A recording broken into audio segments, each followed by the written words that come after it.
আসসালামু আলাইকুম। বাংলা সংবাদে সবাইকে স্বাগত জানাচ্ছি ফিরোজ তোহা। শুরুতেই বিআরবি কেবলস সংবাদ শিরোনাম। বাংলাদেশের সর্বশেষ গুরুত্বপূর্ণ আপডেট সংবাদে আপনাকে স্বাগত। শুরুতেই সংবাদ শিরোনাম, পরে বিস্তারিত।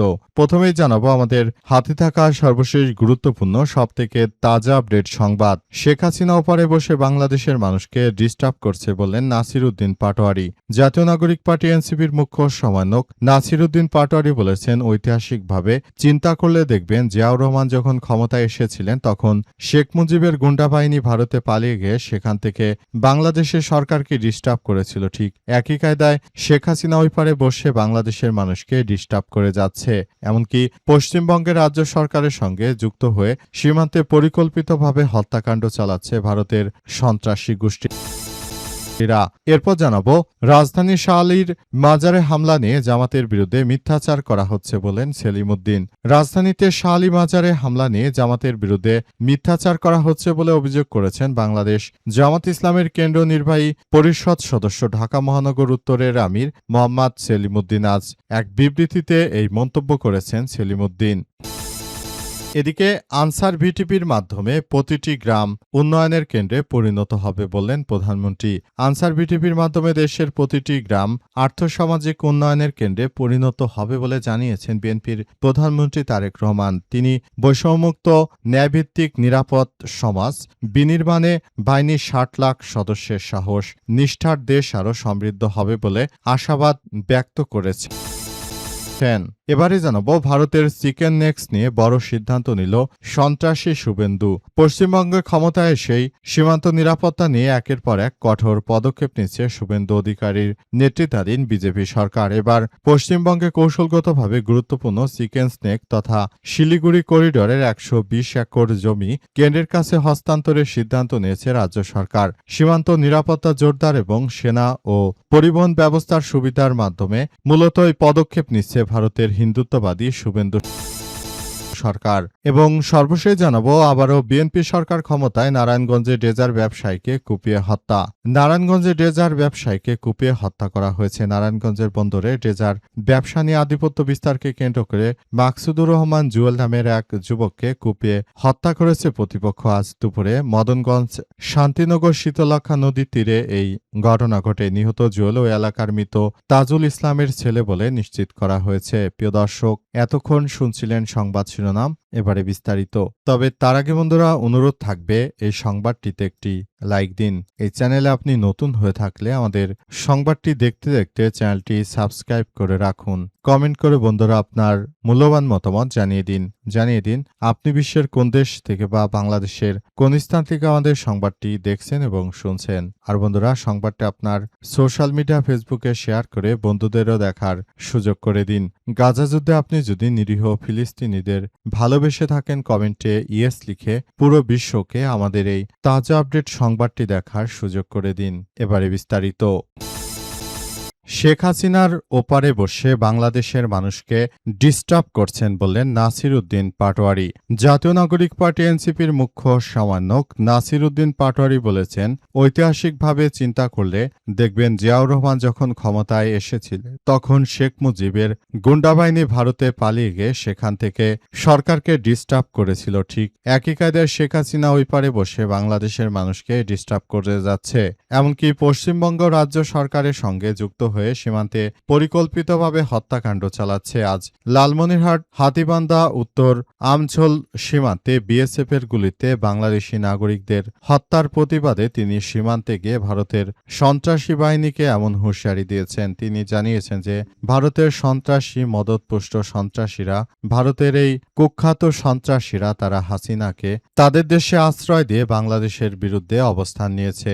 এসব ভারতীয় সন্ত্রাসীরা তারা কখনোই বাংলাদেশের মানুষের পালস বোঝার চেষ্টা করেনি। তারা শুধুমাত্র একটি বিশেষ রাজনৈতিক দলকে সুবিধা দেওয়ার জন্যই এমন কর্মকাণ্ড চালিয়েছে বলে জানান তিনি আরও জানান, বাংলাদেশের মানুষ বিশ্বাস করে এদেশে আর কখনোই স্বৈরাচার ফেরত আসবে না। দেশের জনগণ আসলে সেভাবেই কার্যক্রম চালাচ্ছে এবং তারা বাংলাদেশটাকে সুন্দরভাবে রিপ্রেজেন্ট করছে ও ভবিষ্যতে বাংলাদেশটাকে সুন্দরভাবে গড়ে তোলার মধ্য দিয়ে তারা এগিয়ে যাচ্ছে বলে জানান তিনি।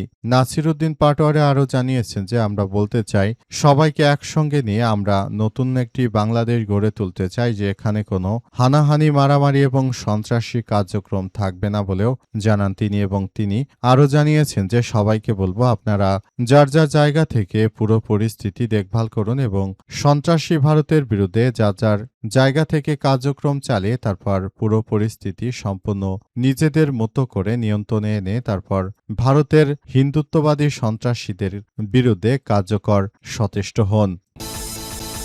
শালিমাজারে হামলা নিয়ে জামাতের বিরুদ্ধে মিথ্যাচার করা হচ্ছে বললেন সেলিমউদ্দিন।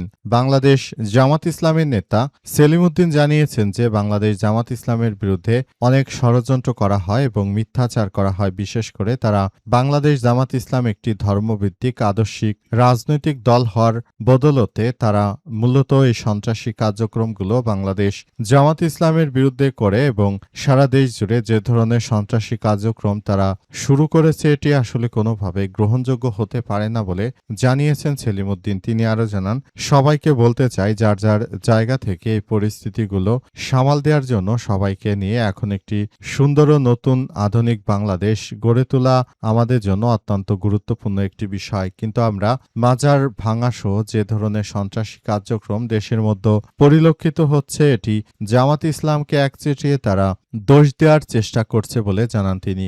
দেশজুড়ে যে দুর্বৃত্তায়ন হচ্ছে সেই দুর্বৃত্তায়নের বিরুদ্ধে বাংলাদেশ জামাত ইসলামী কিন্তু সবার আগে আসলে রুখে দাঁড়িয়েছে। সবাইকে সুন্দর পরিবেশের মধ্য দিয়ে এগিয়ে যেতে হবে বলে এমন তথ্য সামনে এসেছে। সবাইকে বলবো আপনারা যার যার জায়গা থেকে পুরো পরিস্থিতি নিয়ন্ত্রণ করার চেষ্টা চালিয়ে যান। আপনারা যদি আপনাদের জায়গা থেকে তারপর সবকিছু সুন্দরভাবে গড়ে তুলতে না পারেন ভবিষ্যতে বাংলাদেশটাকে আরো খারাপের দিকে নিয়ে যাবে সন্ত্রাসী চাঁদাবাজের বাহিনীরা। তারা দেশটাকে সুন্দরভাবে গড়ে তোলার পরিবর্তে দেশটাকে আরো ধ্বংসস্তূপের দিকে নিয়ে যাচ্ছে বলে জানিয়েছেন সেলিমউদ্দিন। তিনি আরো জানান তাই সবাইকে বলবো আপনারা যার যার জায়গা থেকে পুরো পরিস্থিতি পর্যবেক্ষণ করে তারপর সবকিছু নিয়ন্ত্রণ করার চেষ্টা চালিয়ে যান। এটা যদি না হয় ভবিষ্যতে আমাদের বাংলাদেশের জনগণের জন্য অত্যন্ত দুঃখজনক অধ্যায়ের সূচনা শুরু হচ্ছে। আনসার বিটিভির মাধ্যমে প্রতিটি গ্রাম উন্নয়নের কেন্দ্রে পরিণত হবে বললেন প্রধানমন্ত্রী তারেক রহমান। বিএনপির প্রধানমন্ত্রী তারেক রহমান জানিয়েছেন যে বাংলাদেশটাকে উন্নত করতে হলে অবশ্যই আনসার ও ভিডিপিকে অবশ্যই মূল্যায়ন করতে হবে। তিনি আরও জানান তাদেরকে যদি মূল্যায়ন করা না হয় তাহলে ভবিষ্যতে বাংলাদেশটা এগিয়ে যাবে না। আজ তিনি এসব কথা জানিয়েছেন। তিনি আরও জানান সবাইকে বলবো আপনারা যার যার জায়গা থেকে সবকিছু উন্নয়নমূলক কার্যক্রম জনগণের সামনে তুলে ধরেন বলে জানিয়েছেন প্রধানমন্ত্রী তারেক রহমান। তিনি আরও জানিয়েছেন যে আমরা বলতে চাই সবাইকে একসঙ্গে নিয়ে আমরা একটি নতুন ও সমৃদ্ধির বাংলাদেশ গড়ে তুলতে চাই, এমন একটি মানবিক ও সাম্যের বাংলাদেশ গড়ে তুলতে চাই যে বাংলাদেশে কোনো ধরনের অরাজক পরিস্থিতি এবং খুনোখুনি মারামারি থাকবে না বলে জানান বিএনপির প্রধানমন্ত্রী তারেক রহমান। এ সময় তিনি আরও জানিয়েছেন যে সবাইকে বলবো আপনারা হানাহানি মারামারি বাদ দিয়ে পুরো দেশটাকে সুন্দর ও সমৃদ্ধির পথে এগিয়ে নিয়ে যাওয়ার জন্য সবাইকে চেষ্টা করতে হবে। যদি এখন থেকে দেশটাকে আমরা এগিয়ে নিয়ে না যাই তাহলে